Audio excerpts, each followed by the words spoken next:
टंका लुभरे षड्यंत्र करी निजर ट्रक दुर्घटनाग्रस्त होइथिबा मालिक थाना रे अभियोग करथिले। तबे सही ट्रक रे 500 रु ऊर्ध्व विदेशी मद पेटी जाउथबा बेले ताहाकू हड़प करिबा पई योजना करथिले ट्रक रो मालिक एवं ड्राइवर। पर सही ट्रक रे थिबा मद पेटी गुडी करू 250 पेटी मद काढी नै ट्रक टिकू दुर्घटनार रूप देइथिले। खबर पाई ट्रक जुगे मद पठाइथिबा कटक नया बजार स्थित शक्ति एंटरप्राइजेस नामक ट्रांसपोर्टर मालिक दुर्घटना स्थल संबलपुर जिला रेढ़ाखुल ब्लॉक मुचिबाहाल छक निकटरे पहुंची ट्रक रो दुर्घटना संपर्क रे स्थिति और सेथिरे अधारु अधिक मद पेटी नथिबार देखि तांको मनरे संदेह होइथिला। तेणु चारमाल थाना रे ए नै अभियोग करा जिबा परे पुलिस एहार तदंत करी सही ट्रक रो मालिक ड्राइवर और अन्य जने एही कांड भिआइथिबा जानिबाको पाइथिले। परे समाने ट्रक रु चोरी करी नैथिबा मद पेटी को जब्त करी अभियुक्त मानकु गिरफ्त करा जाई कोर्ट चालान करा जाइथिबा पुलिस सूचना देइछि। सर कोन अभियोग चारमाल रे आस्तिला एवं शेषरे केमती अभियोग मानकु धरा गला टिको सर आपको अभियोग आइला 31 तारीख जे गोटे गाड़ी जोटा कि ढेंकानाल जोटा मद डिपो अच्छी जो शक्ति माल्ट ऑयल सेठू गोटे 500 पेटीर फरेन लिकर मद लोड होकर संबलपुर गोदाम को जाऊला डिपो को जाऊला किंतु रास्ते ड्राइवर टू मालिक आम ट्रांसपोर्ट वाला खबर पाइले जे रास्तार एक्सीडेंट हो माल गुड़ाक चोरी हो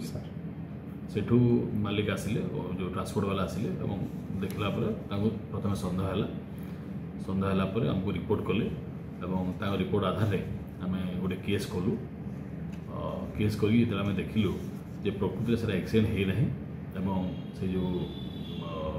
गाड़ी जो ओनर अच्छी ड्राइवर आउ जो तार सहयोगी एम मिसिकी जिते गाड़ीटा बाहरी ढेंकानाल प्लांट रू एमाने ताकू सोनपुर नहीं बिरसिंहपुर गोटे गाँटे अच्छी